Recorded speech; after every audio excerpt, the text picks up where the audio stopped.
Assalamualaikum dan salam sejahtera.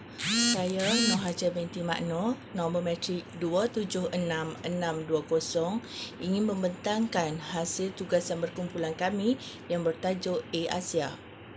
Syarikat A-Asia adalah sebuah syarikat multinasional yang telah ditubuhkan pada 20 Disember 1993 dan telah memulakan operasinya 3 tahun kemudian iaitu pada 18 November 1996. DAF 2008 menyatakan, syarikat multinasional merupakan sebuah syarikat yang mana 25% atau lebih dari jumlah hasil pendapatan keseluruhan syarikatnya adalah datangnya dari operasi luar negara asal syarikat tersebut.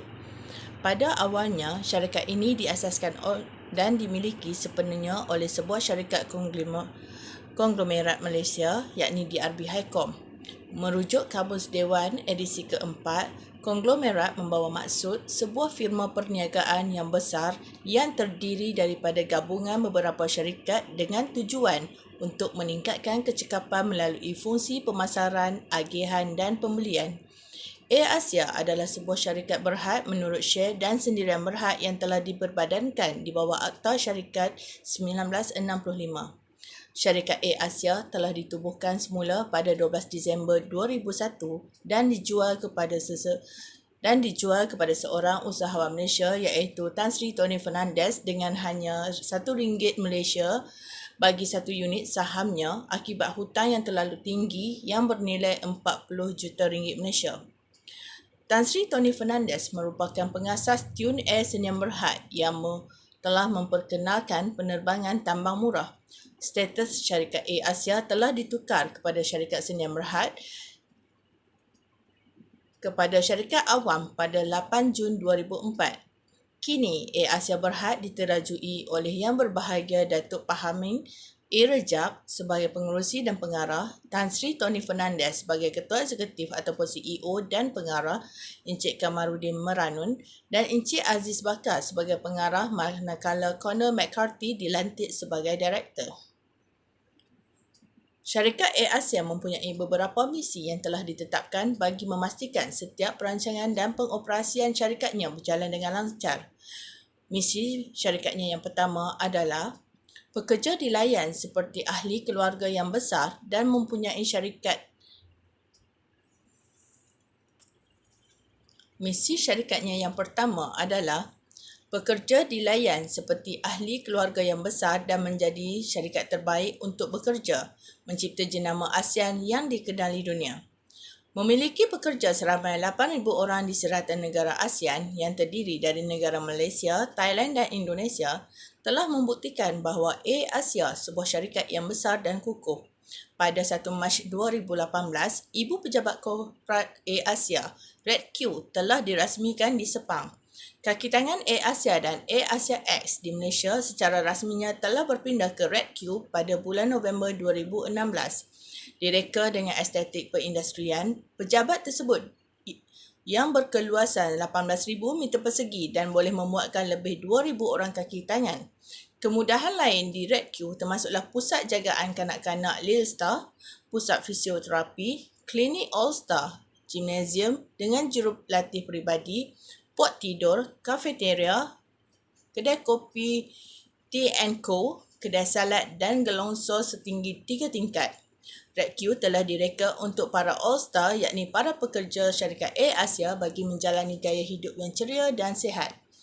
Bagi pihak pengurusan A-Asia, kejayaan sesebuah syarikat bergantung kepada para kaki tangannya dan A-Asia berusaha untuk mewujudkan sebuah pejabat yang telus dengan sistem meritokrasi dan digital yang berinovasi dan menerima kepelbagaian budaya supaya kaki tangan syarikat tersebut mempunyai peluang untuk mencapai potensi sepenuhnya dan menjadi yang terbaik.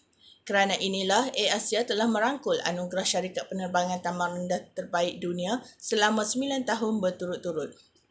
Bagi misi syarikatnya yang kedua ialah mencapai kos terendah yang menjadikan sesiapa pun boleh terbang dengan A-Asia. Slogan "Kini semua orang boleh terbang" adalah bersesuaian dengan segmen pasaran syarikat A-Asia Berhad yang menumpukan kepada kumpulan sasaran pengguna yang berpendapatan rendah.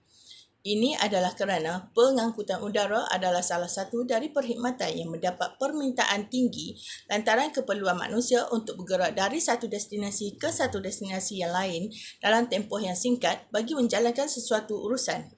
Selain dari itu, faktor tambang yang tinggi dan menyukarkan ramai pengguna untuk menggunakan pengangkutan udara ini telah memberi idea kepada Air Asia Berhad untuk menjadikannya sebuah syarikat penerbangan tambang murah yang terkenal di ASEAN.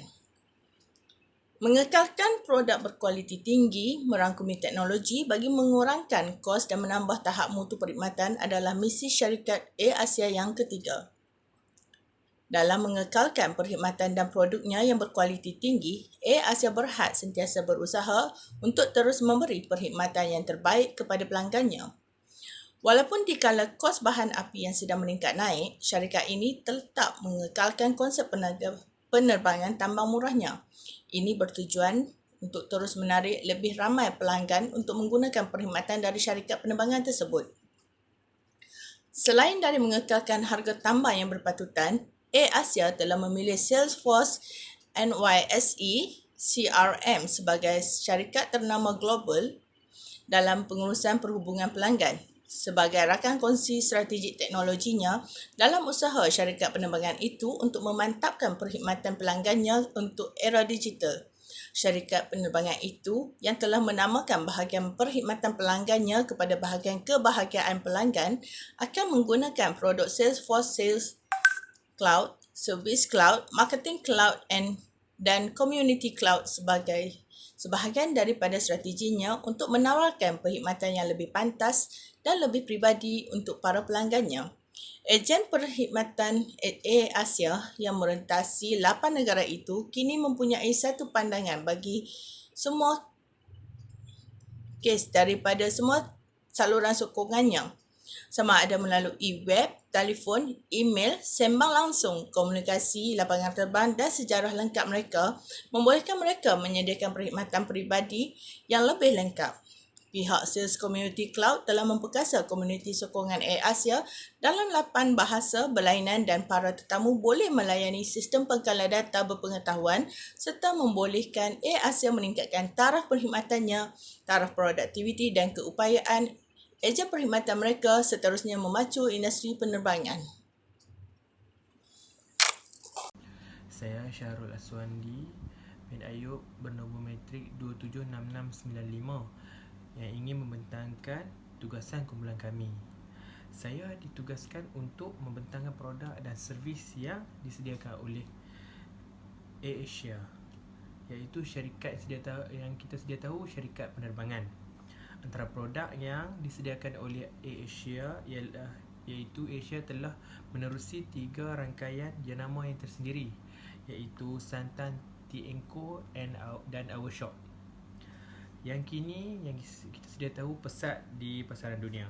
Selain itu, Air Asia juga membuka cawangan restoran Santan, Tea & Co and Our Shop dan kafe yang dikendalikan secara franchise ke pasaran global.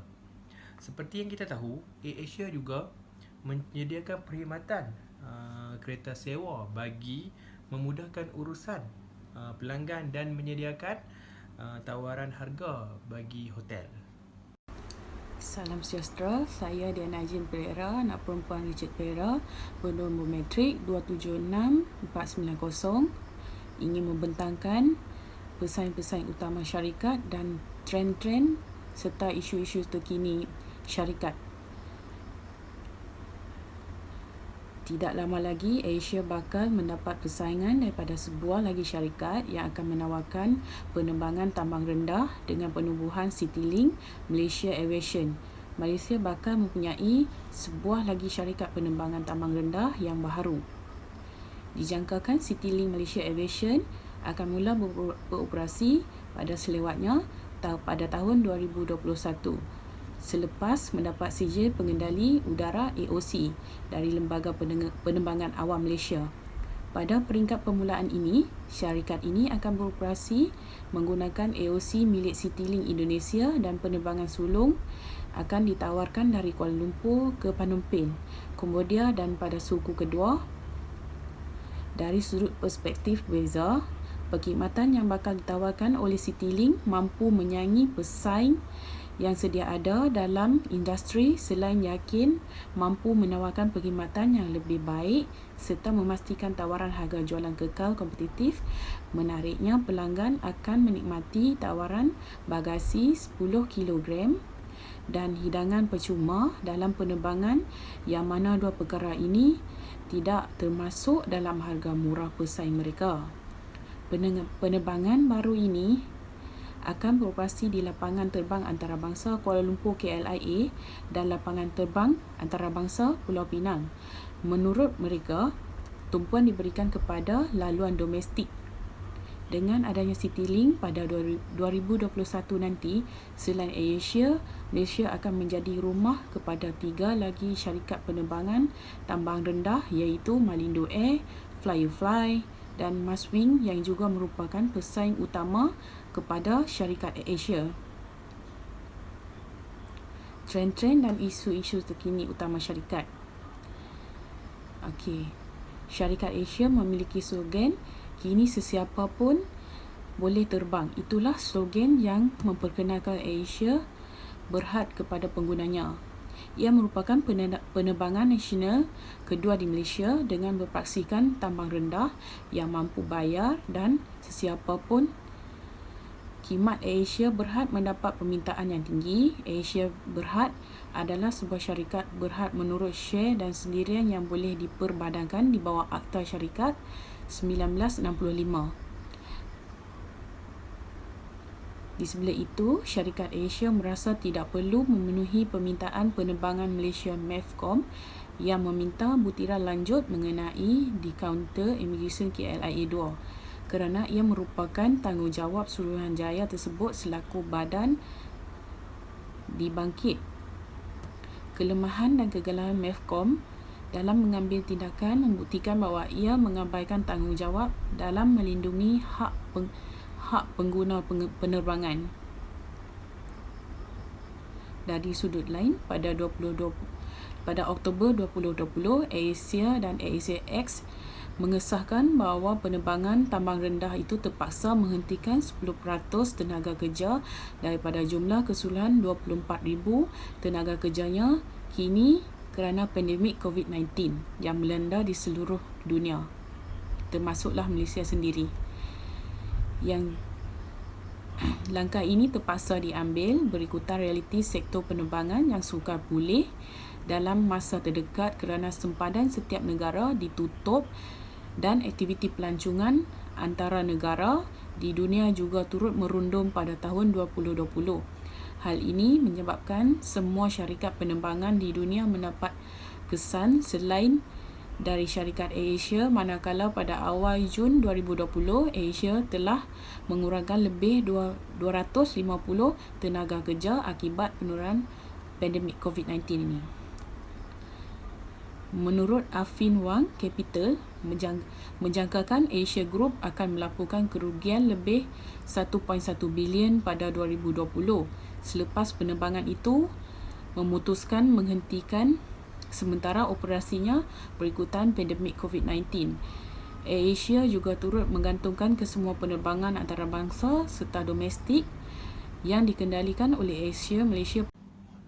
Saya Nurul Izzati binti Cik Anwar 276678 ingin membentangkan analisis SWOT bagi syarikat AirAsia, iaitu syarikat penerbangan. Kekuatan yang kita dapat tahu iaitu jenama AirAsia sudah terkenal di pasaran dunia dan penajaan berkaitan Manchester United Football Club, iaitu pasukan bola, bagi meningkatkan pengenalan jenama global. AirAsia juga sebahagian perkongsian dengan PayPal dan Citibank yang membolehkan transaksi pembayaran secara mudah. AirAsia juga menawarkan kumpulan pengurusan yang mantap yang terdiri daripada pakar industri dan bekas pegawai kerajaan. Kelemahan yang AirAsia hadapi iaitu AirAsia juga mempunyai kelemahan tidak mempunyai kemudahan maintenance, repairing dan overhaul. Selain itu, AirAsia juga menerima banyak aduan tentang kelemahan yang ditunda semasa penerbangan, daftar masuk terlalu awal dan sebagainya. AirAsia juga mempunyai kekurangan sumber yang disebabkan kos yang murah. Contoh, apabila kos murah, AirAsia mengalami sumber yang terhad dan terpaksa mengurangkan perkhidmatan untuk kosnya yang murah. Peluang untuk AirAsia iaitu kenaikan harga minyak yang menyebabkan kos penerbangan meningkat. AirAsia merupakan satu peluang kerana apabila syarikat penerbangan lain meningkat harga untuk menampung yang lebih tinggi, malah AirAsia tetap menawarkan harga tiket yang murah kepada pelanggan. Dari segi kemajuan, peluang dalam capaian internet memudahkan pembelian tiket secara online di mana saja kita berada. Ancaman yang dihadapi oleh syarikat penerbangan ini ialah ancaman yang sering dihadapi, iaitu kemalangan dan serangan pengganas. Hal ini menyebabkan pelanggan hilang keyakinan dengan syarikat penerbangan. Assalamualaikum. Saya Habib Hasanuddin.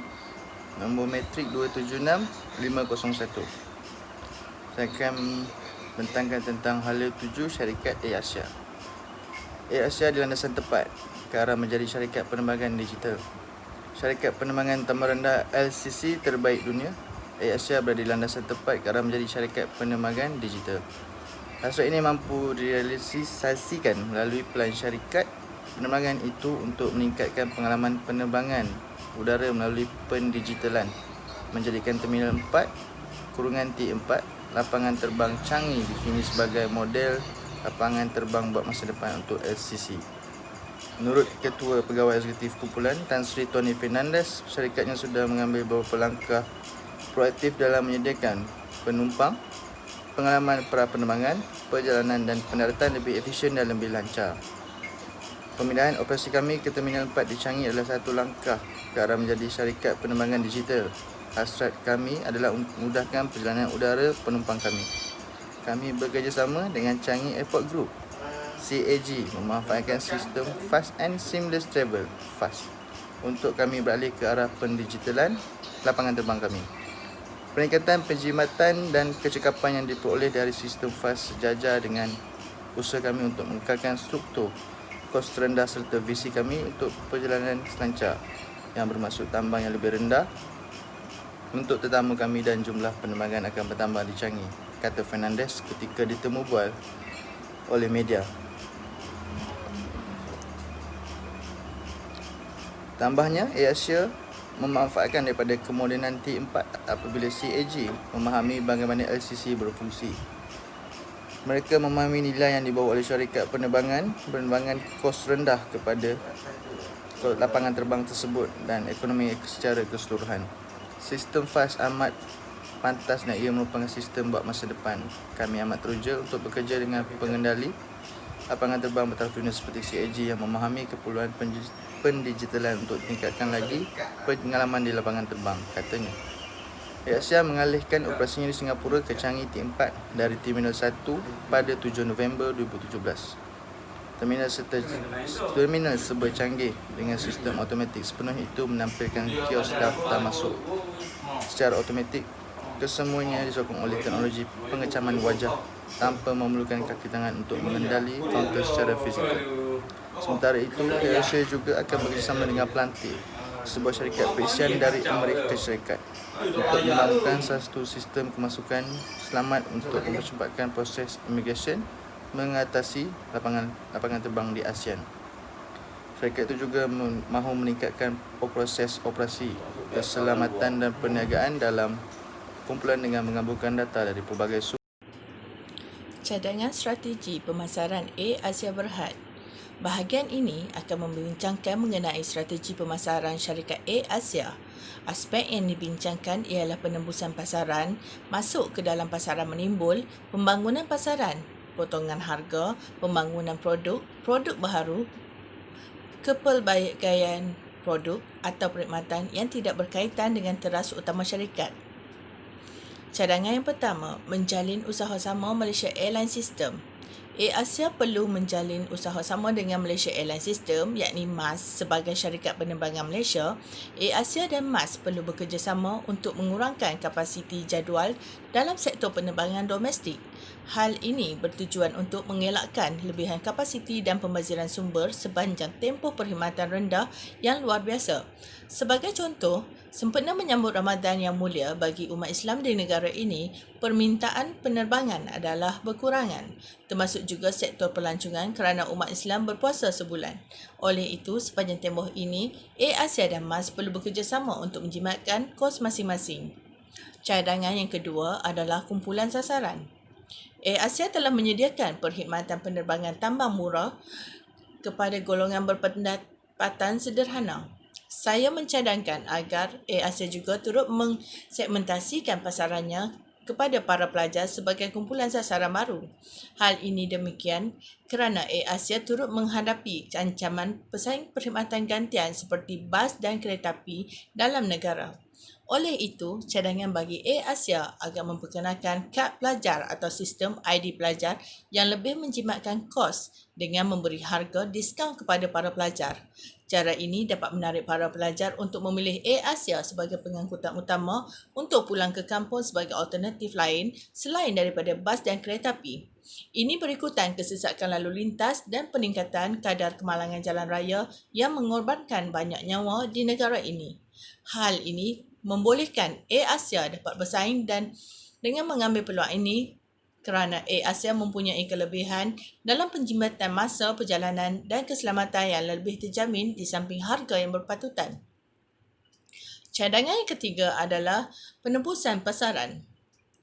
Penembusan pasaran merupakan suatu strategi pertumbuhan perniagaan dengan perniagaan memberikan tumpuan kepada penjualan produk setia ada ke pasaran yang sedia ada. Penembusan pasaran juga berkaitan dengan pasaran menimbul iaitu kawasan atau negara yang baru dikenali sebagai kawasan yang menyediakan pasaran bagi keluaran dunia dan pasaran antarabangsa. Syarikat Asia harus meningkatkan perkhidmatan mereka dengan strategi harga tambang penerbangan yang berpatutan, peningkatan pengiklanan di pelbagai media massa dan promosi yang sesuai. Pembangunan pasaran adalah cadangan yang keempat. Syarikat Asia haruslah mengekalkan perkhidmatan penerbangan tambang rendah untuk mengekalkan jumlah pelanggannya pada setiap tahun. Asia boleh membangunkan pasarannya dengan potongan harga yang sesuai dan berpatutan dalam pembelian tiket kapal terbang. Asia juga harus menawarkan perkhidmatan sampingan yang dirasakan perlu untuk pelanggan-pelanggannya bagi menunjukkan keprihatinannya terhadap permintaan atau kehendak pelanggan.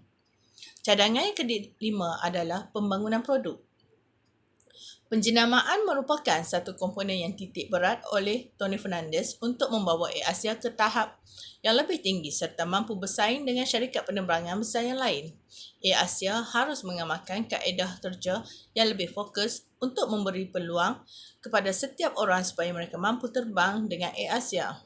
Hal ini dimulakan dengan misi menawarkan harga tiket yang amat rendah sehingga RM1 Malaysia untuk menarik perhatian ramai. Kaedah siapa cepat dia untung adalah prinsip penjualan tiket yang digunakan.